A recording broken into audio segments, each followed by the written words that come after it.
Wah wah wah, hasil drawing Piala Dunia FIFA U17 2025 usai 48 resmi ditetapkan sudah dinanti Timnas Indonesia U17 satu grup lawan Brazil, Inggris, Argentina, Jerman kah? Ini detail lengkapnya. Nah ini dia, ini baru super top Marco Top.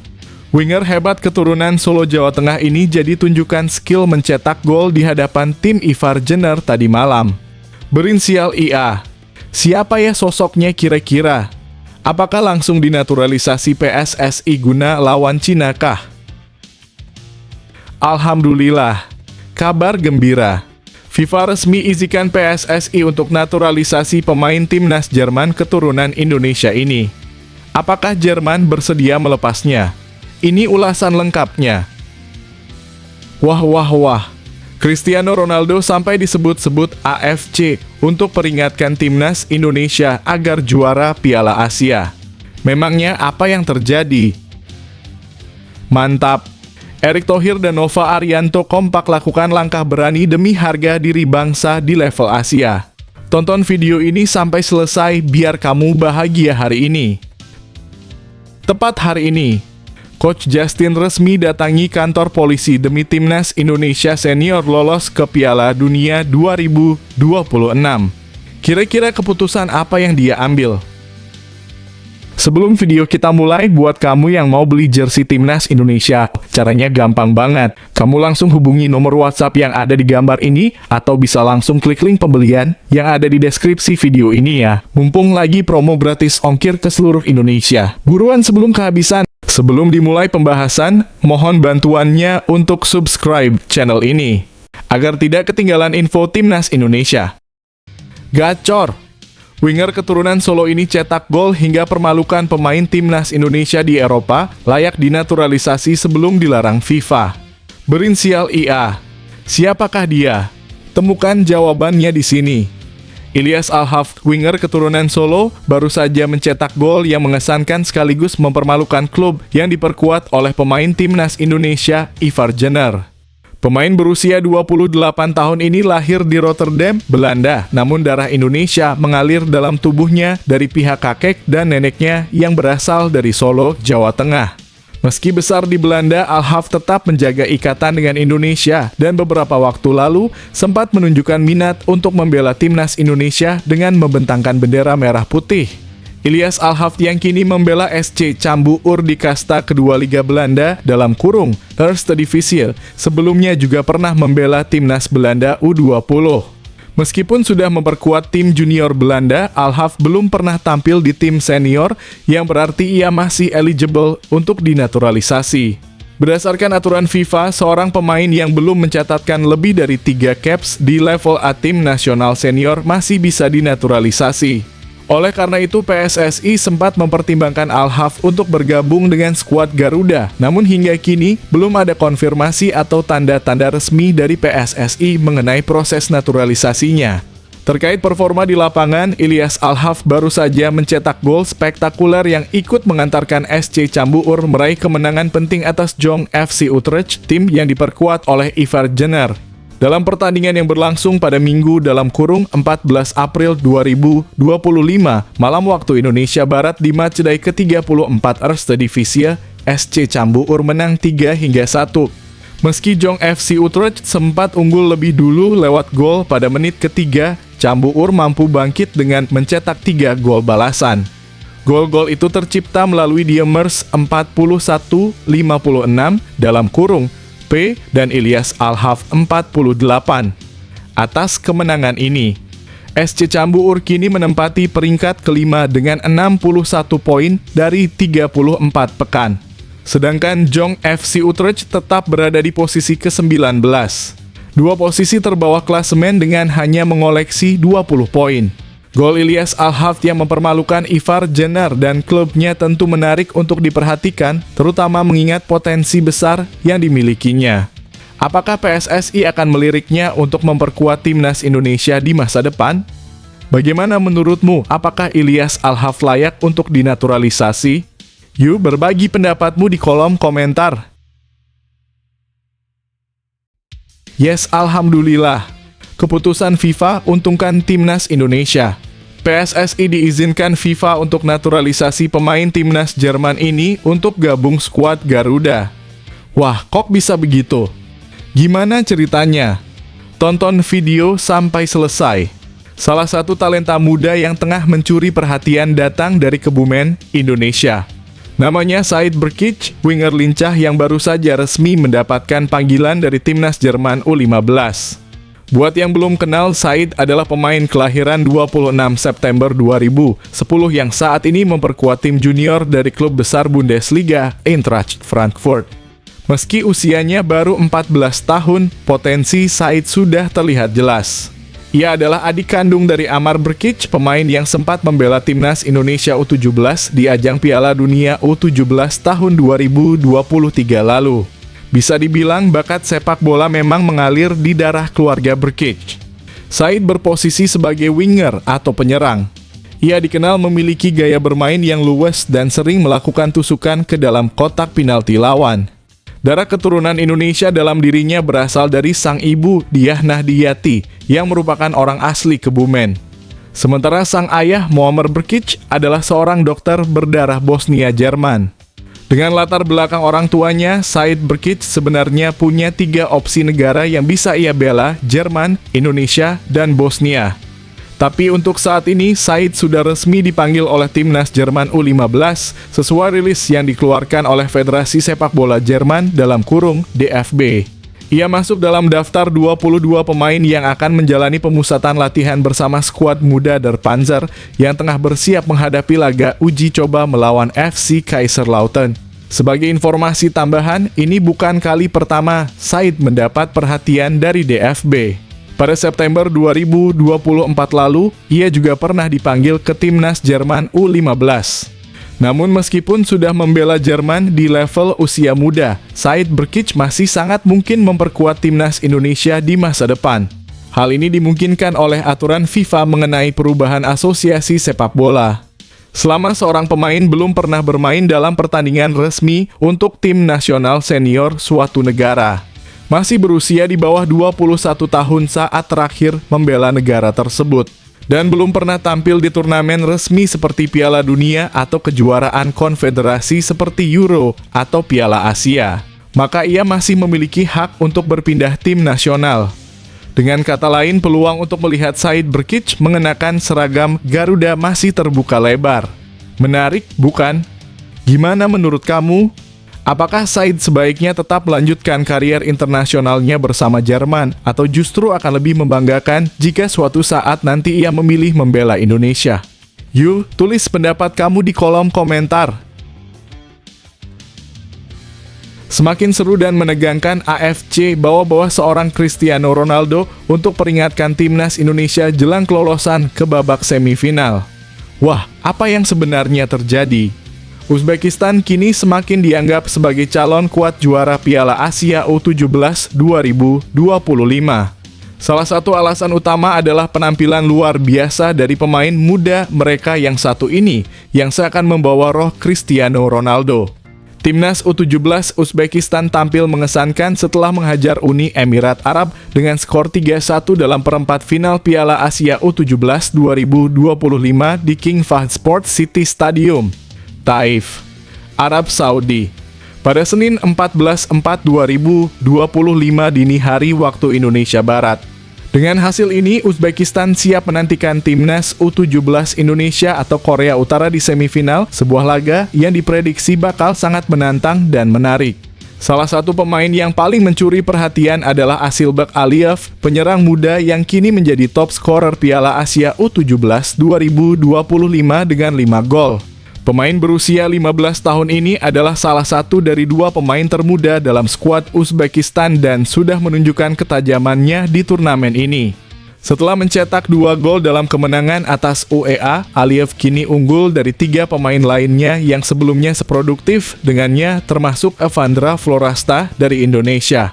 Gol pertama Aliyev dalam pertandingan tersebut tercipta pada menit ke-14 lewat free kick jarak jauh yang sangat keras dan terukur. Bola meluncur dengan kecepatan tinggi dan menghunjam sisi kanan atas gawang UEA yang tidak mampu digapai oleh kiper. Selebrasi usai golnya pun menarik perhatian karena Aliyev menirukan gaya ikonik Cristiano Ronaldo, sebuah selebrasi yang dikenal dengan sebutan siu. Tentu saja aksi tersebut langsung mengundang decak kagum dan AFC bahkan memuji penampilannya di media sosial dengan tulisan Asilbek Aliyev menyalurkan roh CR7 dalam dirinya dengan serangan yang tak terhentikan.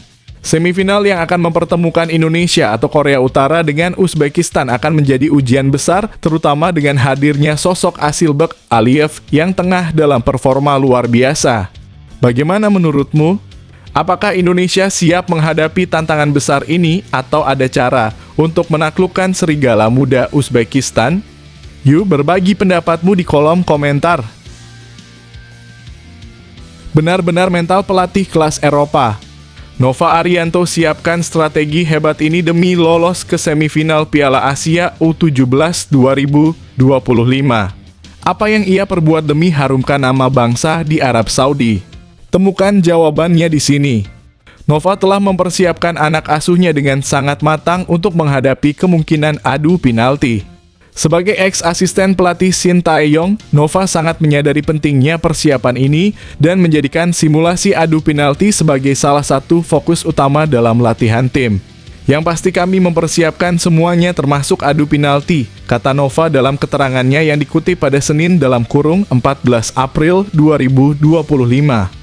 Pelatih yang penuh pengalaman ini menambahkan, kami sudah mempersiapkan dalam kurung simulasi latihan kemarin dan kami akan buat lagi di hari ini dalam kurung kemarin selagi persiapan kami seandainya harus sampai di adu penalti.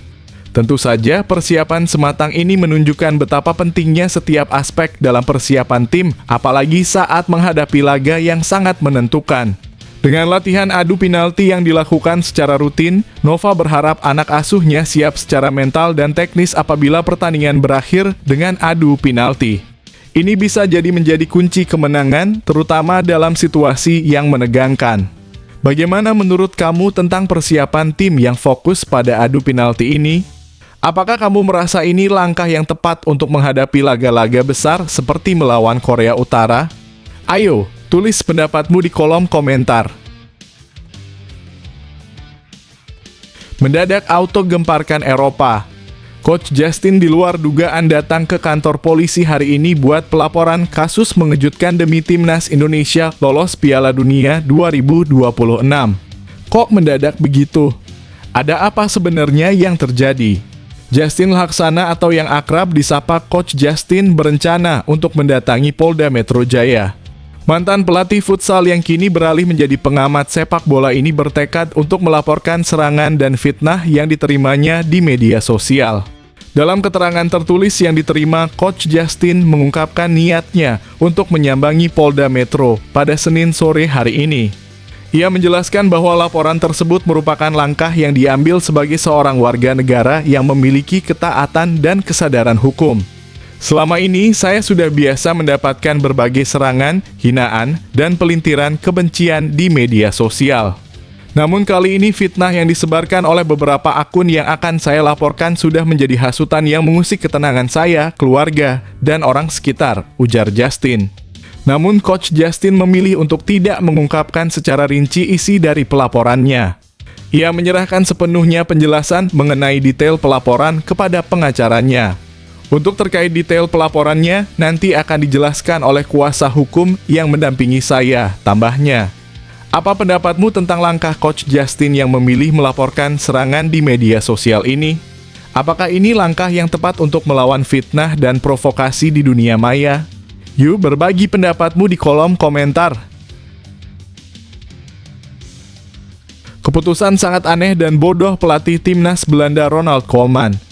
Bisa-bisanya acuhkan 5 pemain top grade A keturunan Indonesia ini dalam kualifikasi Piala Dunia zona Eropa. 5 pemain tersebut langsung berpaling ke Indonesia demi buktikan dendamnya kah? Simak penjelasannya berikut ini. Ada 5 pemain keturunan Indonesia yang hingga kini belum mendapat panggilan untuk membela timnas Belanda.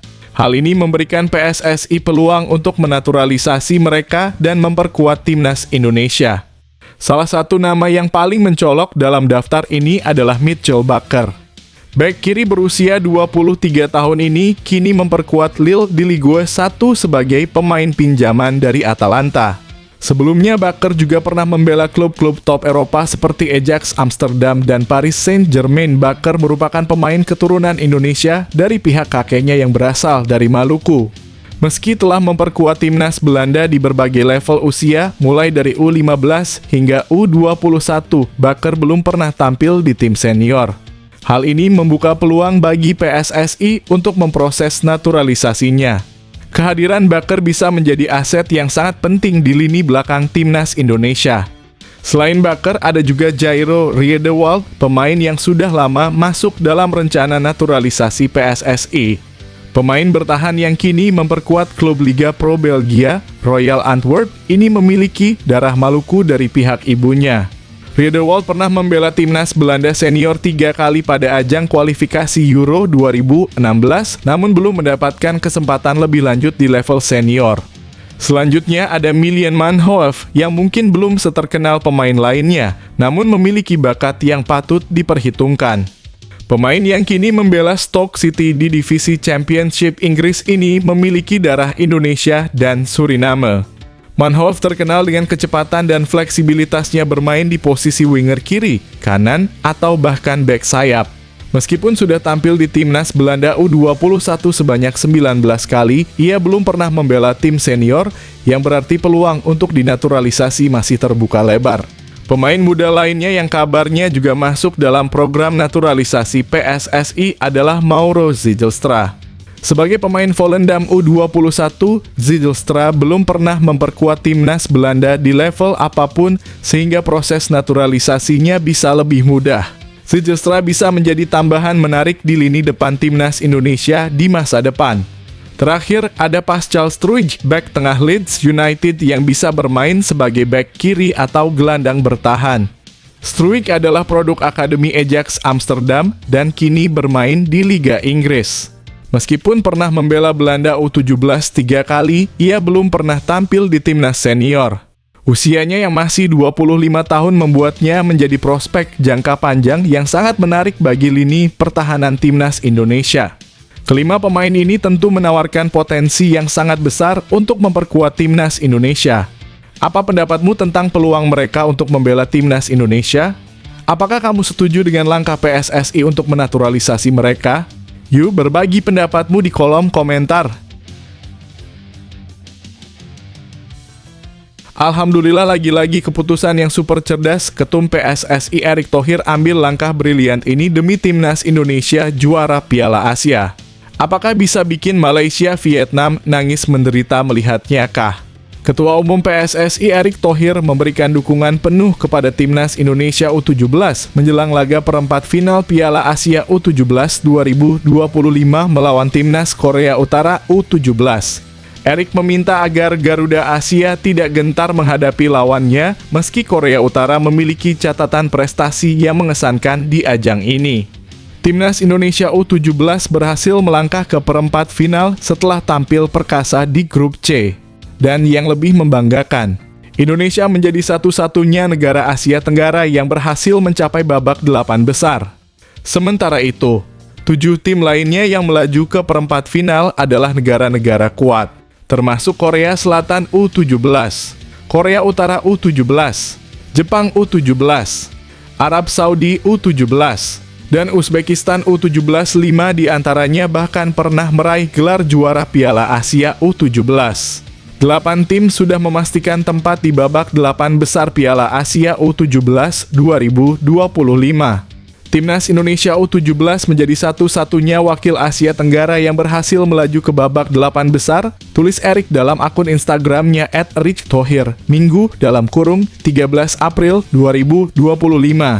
Tidak ada lawan yang mudah dan tantangan di babak 8 besar akan semakin tinggi.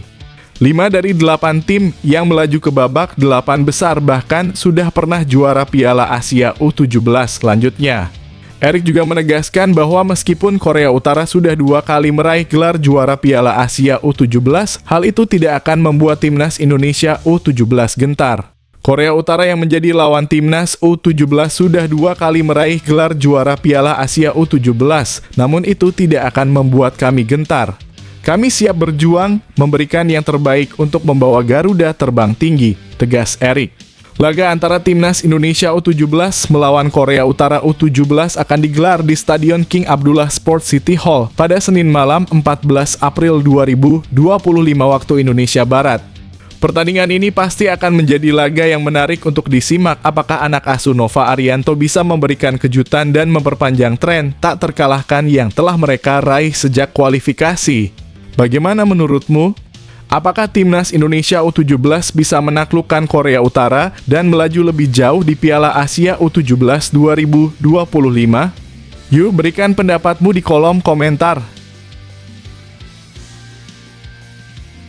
Resmi 48 tim peserta Piala Dunia U17 2025 sudah lengkap. Timnas Indonesia bakalan satu grup dengan lawan-lawan top seperti Brazil, Inggris, Argentina, Jerman kah? Ini ulasan detailnya. Piala Dunia U17 2025 semakin mendekat dan kini daftar 48 negara yang akan berlaga di turnamen tersebut sudah resmi dirilis. Timnas Indonesia U17 yang berhasil lolos ke ajang bergengsi ini kini akan berada di antara negara-negara top dunia yang juga ambil bagian. Piala Dunia U17 2025 akan digelar di Qatar pada 3 hingga 27 November 2024 dan total ada 48 negara yang akan ikut serta. Negara-negara tersebut berasal dari 6 konfederasi berbeda, termasuk Asia yang mengirimkan 7 wakilnya. Selain Timnas Indonesia U17, ada Korea Selatan, Uni Emirat Arab, Uzbekistan, Arab Saudi, Jepang, Korea Utara, dan Tajikistan yang juga berhasil lolos. Qatar sebagai tuan rumah Piala Dunia U17 2025 mendapat tempat otomatis dalam turnamen ini. Selain itu, ada sejumlah negara yang dipastikan akan debut di Piala Dunia U17 2025. Mereka adalah Irlandia, El Salvador, Fiji, Zambia, dan Uganda. Tentu saja, kiprah negara-negara ini akan sangat menarik untuk disimak dalam ajang yang penuh persaingan ini. Tak ketinggalan sejumlah negara top dunia juga dipastikan akan berlaga di Piala Dunia U17 2025. Di antaranya adalah Inggris, Italia, Jerman, Prancis, Portugal, Brasil, dan Argentina. Keberadaan negara-negara besar ini tentu menambah keseruan turnamen dan menjadi tantangan berat bagi Timnas Indonesia U17 untuk bersaing di panggung dunia. Piala Dunia U17 2025 ini tentunya akan menjadi ajang yang luar biasa dan penuh dengan kejutan. Apakah Timnas Indonesia U17 bisa menunjukkan kekuatan mereka dan bersaing dengan tim-tim besar dunia? Bagaimana menurutmu? Ayo, berbagi pendapatmu di kolom komentar. Mantap, ini jelas kejutan besar. AFC tiba-tiba ambil langkah khusus untuk Timnas Indonesia. Kode keras akan hal ini kah? Simak ulasan lengkapnya di sini. AFC baru-baru ini memberikan sorotan yang sangat positif terhadap Timnas U17 Indonesia dengan menyoroti 4 hal utama yang membuat Garuda Asia tampil mengesankan. Keempat hal tersebut meliputi perjalanan yang sempurna para pendatang baru yang bersinar, pertahanan yang solid, dan kemampuan menjebol gawang lawan. Dalam babak perempat final, Indonesia bersama dengan 7 tim lainnya, yang termasuk beberapa mantan juara, seperti Uzbekistan, Arab Saudi, Jepang, Korea Selatan, dan Korea Utara, akan berjuang untuk menambah kesuksesan mereka. AFC juga menyoroti bahwa Indonesia, Uni Emirat Arab, dan Tajikistan adalah 3 tim yang belum pernah mengangkat trofi Piala Asia U17. Namun mereka berhasil menembus babak perempat final dengan prestasi luar biasa. Selain itu, AFC juga mengungkapkan bahwa di babak penyisihan grup, tidak ada hasil imbang tanpa gol, menunjukkan betapa kompetitifnya pertandingan-pertandingan tersebut. Meski begitu, 2 penjaga gawang yang tampil gemilang menjadi sorotan, yaitu Park Do-hun dari Korea Selatan dan Dava Al-Ghasemi dari Indonesia, yang masing-masing berhasil mencatatkan 2 clean sheet. Tak ketinggalan persaingan untuk meraih penghargaan pencetak gol terbanyak juga semakin ketat. 4 pemain memimpin daftar pencetak gol terbanyak dengan masing-masing mengoleksi 3 gol, termasuk Evandra Florastra dari Indonesia, yang turut membuat nama Timnas U17 Indonesia semakin dikenal di ajang ini. Keempat hal tersebut menunjukkan bahwa timnas U17 Indonesia memiliki potensi besar dan bisa menjadi ancaman serius di Piala Asia U17 2025 dan Piala Dunia U17 2025. Semakin menarik untuk menantikan bagaimana perjalanan Garuda Asia selanjutnya. Apa pendapatmu tentang penampilan luar biasa timnas U17 Indonesia? Jangan lupa berbagi komentar dan dukunganmu. Eliano Reijnders bungkam pembenci tepat tadi malam. Tampil setelah sekian lama absen. Langsung beri bukti di hadapan Mads Hilgers kayak gini. Wah, apa nih? Apakah Cina akan ketakutan melihatnya? Pertemuan derby Indonesia antara dua klub yang diperkuat oleh pemain keturunan timnas Indonesia di Eredivisie Belanda berakhir dengan skor imbang. Laga yang mempertemukan PEC Zwolle dan FC Twente pada Minggu malam ini mendapat perhatian khusus. Terutama karena kehadiran dua pemain yang memiliki koneksi kuat dengan Indonesia, yakni Eliano Reijnders dan Mads Hilgers. Dalam pertandingan yang seru ini, Mads Hilgers tampil sejak menit pertama sebagai bek tengah andalan FC Twente, memberikan kontribusi stabil di lini pertahanan. Sementara itu, Eliano Reijnders yang memulai laga dari bangku cadangan diberikan kesempatan untuk tampil menggantikan Olivier Artsen pada menit ke-42. Kehadiran Reijnders memberikan dampak signifikan pada dinamika permainan PEC Zwolle yang mulai membangun serangan lebih cepat dari lini belakang. Babak pertama berlangsung sangat ketat dengan kedua tim saling berusaha menemukan celah di lini pertahanan lawan. Meski ada beberapa peluang, namun tak ada gol yang tercipta hingga turun minum dan kedudukan tetap 0-0.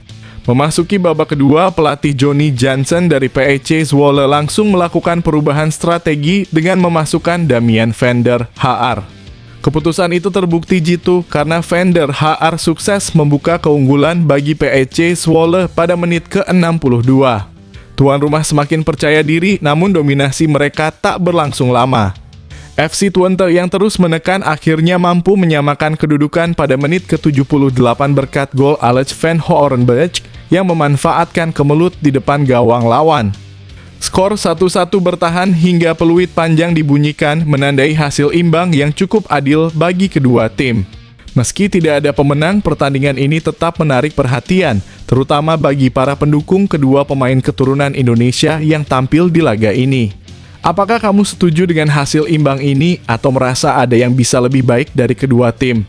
Tulis komentar kamu di bawah.